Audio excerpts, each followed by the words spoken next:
Hello friends, welcome to Danya and Sai Family Time. Friends, இன்றைக்கி நம்ம சேனலில் என்ன பார்க்க போகிறோம் அப்படின்னா ரொம்பவே ஈஸியான ரொம்ப சிம்பிளான இன்க்ரீடியன்ஸ் வச்சு செய்ய போகிற தக்காளி தொக்கு தான். நீங்களும் உங்கள் வீட்டில் இந்த தக்காளி தொக்கு செஞ்சு பாருங்கள், கண்டிப்பாக உங்களுக்கு எல்லாருக்கும் பிடிக்கும். இதுக்கு என்னென்ன தேவை அப்படிங்கிறத ஃபஸ்ட்டு நம்ம பார்த்துடலாம். நான் இப்போது வந்து பார்த்திங்கன்னா 1/2 கிலோ தக்காளி எடுத்திருக்கேன். அந்த 1/2 கிலோ தக்காளிக்கு ஒரு 8 மிளகா காஞ்ச மிளகா எடுத்துருக்கோம். கொஞ்சம் புளி வந்து இந்த அளவுக்கு ஊற வச்சுக்கலாம்.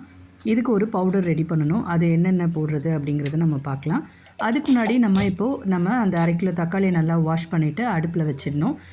நல்லா அந்த தக்காளியில் முழுகிற அளவுக்கு நல்லா தண்ணி பிடிச்சி அடுப்பில் வச்சிடணும். இப்போ அந்த பவுடர் எப்படி செய்கிறது அப்படின்னு பார்த்துக்கலாம். இதுக்கு நல்ல ஒரு ஃப்ளேவர் கொடுக்க போகிறதே வந்து இந்த மசாலா தாங்க. இது ஒன்றும் இல்லை, ரொம்ப சிம்பிள். கடுகு வந்து நம்ம எடுத்துருக்கோம். 1/2 கிலோ தக்காளிக்கு வந்து பார்த்திங்கன்னா ஒரு டீஸ்பூன் அளவுக்கு இந்த கடுகும் கூட கொஞ்சம் வெந்தயமும் நம்ம சேர்த்துக்க போகிறோம். இது 2 மட்டும்தான் வறுத்து நம்ம அரைக்க போகிறோம். இந்த பவுடர் வந்து உங்களுக்கு எக்ஸஸாக இருக்குது அப்படின்னா நீங்கள் அதை வந்து நம்ம காரக்குழம்புலாம் செய்யும் போது கடைசியாக தூவி கொஞ்சம் லேசாக ஒரு கொதி விட்டு நம்ம இறக்கிக்கலாம். இன்னும் அந்த காரக்குழம்புக்கு டேஸ்ட் இன்னும் அதிகமாக கொடுக்கும். இப்போ இதை நல்லா வறுத்துட்டு இதை நம்ம நல்லா மிக்சியில் நல்லா பவுடர் மாதிரி அரைச்சிக்கலாம். வெந்தயமும் வந்து பார்த்திங்கன்னா 1 டீஸ்பூன் அளவு சேர்த்தா போதும். ரொம்ப அதிகமாக சேர்த்துட்டோம் அப்படின்னா ஒரு விதமான கசப்பு தன்மை கொடுத்துரும். அவ்வளோதான், இதை நல்லா பொடி பண்ணியாச்சு. இப்போ பார்த்தீங்கன்னா நம்ம அடுப்பில் வச்சோம் அந்த தக்காளி நல்ல சலசலன்னு கொதி வந்துருச்சு. இந்த டைமில் அதை நம்ம ஆஃப் பண்ணிவிட்டு அந்த தக்காளி மேலே இருக்கிற அந்த தோல் மட்டும் நம்ம தனியாக உரித்து எடுத்துக்கலாம். இந்த தொக்கு வந்து பார்த்திங்கன்னா ஹாஸ்டலில் இருக்கிறவங்களுக்கு, பேச்சுலர்ஸ்க்கு, அதுக்கப்புறம் அப்ராடுக்கு போகிறவங்களுக்குலாம் வந்து செஞ்சு கொடுத்தோன்னா ரொம்பவே நல்லாயிருக்கும்.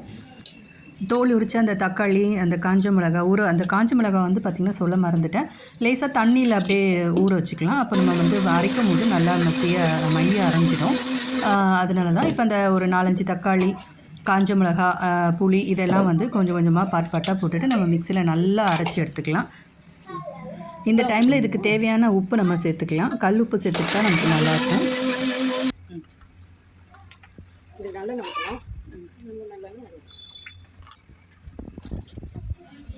இந்த பக்கம் அரைச்சிட்டே இருக்கிறதுக்குள்ளே நம்ம கடாயில் நல்லா எண்ணெயை ஊற்றி நம்ம கொதிக்க வைக்கலாம். எண்ணெய் வந்து நல்ல எண்ணெய் சமைச்சா இன்னும் ருசியாக இருக்கும். எண்ணெய் சூடானதும் கடுகு உளுத்தம் பருப்பு நம்ம தாளிச்சிக்கலாம்.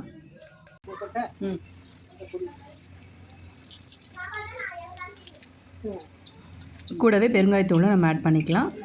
இது வந்து பார்த்திங்கன்னா குவான்டிட்டி நான் ரொம்ப கம்மியாக தான் சொல்லியிருக்கேன். நிறைய வேணும், ஒரு வாரத்துக்கு வச்சுருந்து சாப்பிட்ணும் அப்படின்னா நீங்கள் இந்த தக்காளியோட அளவுலாம் வந்து டபுளாக இன்க்ரீஸ் பண்ணிக்கலாம். நீங்கள் நல்லாயிருக்கும். அப்படிக்கா வச்சுக்கணும்.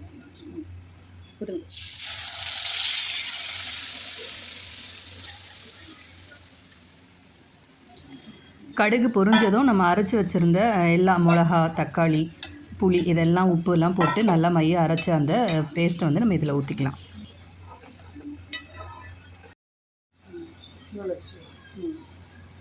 அவ்வளோதாங்க ஸ்டெப்பு. நம்ம அரைச்சதை வந்து இப்போ ஊற்றி நல்லா தட்டு போட்டு மூடி வச்சாச்சு. அது நல்லா வந்து கொதித்து நல்லா சுண்டி எண்ணெய்லாம் பிரிஞ்சு வரணும். அவ்வளோதாங்க, தக்காளி தொக்கு ரெடி ஆகிடும்.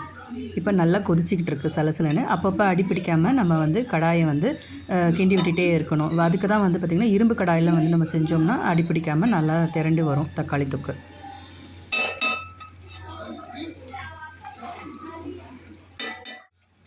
காட்டுங்க. நல்லா சுண்டி வர ஸ்டேஜில் நம்ம அரைச்சிருந்த கடுகு, வெந்தயம் பவுடர் நம்ம அரைச்சோம் இல்லையா, வறுத்து அந்த பவுடரை இந்த டைமில் நம்ம சேர்த்துக்கலாம். இந்த பவுடர் வந்து இந்த தக்காளி தொக்குக்கு ஒரு நல்ல ஒரு ஃப்ளேவர் கொடுக்கும், நல்ல டேஸ்ட் கொடுக்கும்.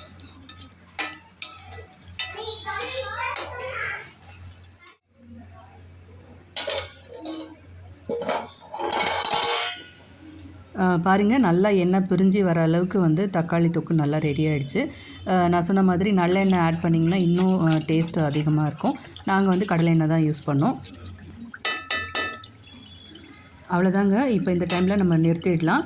அடுப்பை ஆஃப் பண்ணிட்டோன்னா தக்காளி தொக்கு ரெடி ஆகிடும். ஆறுனதும் நம்ம வந்து ஒரு நல்ல டப்பாவில் போட்டு வச்சுட்டோன்னா நல்லா கெடாமல் இருக்கும். தக்காளி தொக்கு செஞ்சாச்சு. அடுத்தது என்ன, தோசை ஊற்றி சாப்பிட வேண்டியது தான். இந்த தக்காளி தொக்கு வந்து பார்த்திங்கன்னா சூடாக தோசைக்கு, இட்லிக்கு, சப்பாத்திக்கு, சாதத்துக்கும் வந்து பார்த்திங்கன்னா நல்லா மேட்சாக இருக்கும். நல்ல ஒரு டேஸ்ட்டான ஒரு தக்காளி தொக்கு ரெடி ஆகிடுச்சு. நீங்கள் உங்கள் வீட்டில் கண்டிப்பாக இந்த தக்காளி தொக்கு ஈஸியான இந்த தொக்கு செஞ்சு பார்த்துட்டு எப்படி இருக்குன்னு கமெண்ட்ஸ் பண்ணுங்கள். தனியா அண்ட் சாய் ஃபேமிலி டைமில் இந்த வீடியோ உங்களுக்கு பிடிச்சிருந்துன்னா மறக்காமல் லைக் பண்ணுங்கள், ஷேர் பண்ணுங்கள், கூடவே சப்ஸ்கிரைபும் பண்ணிவிடுங்க.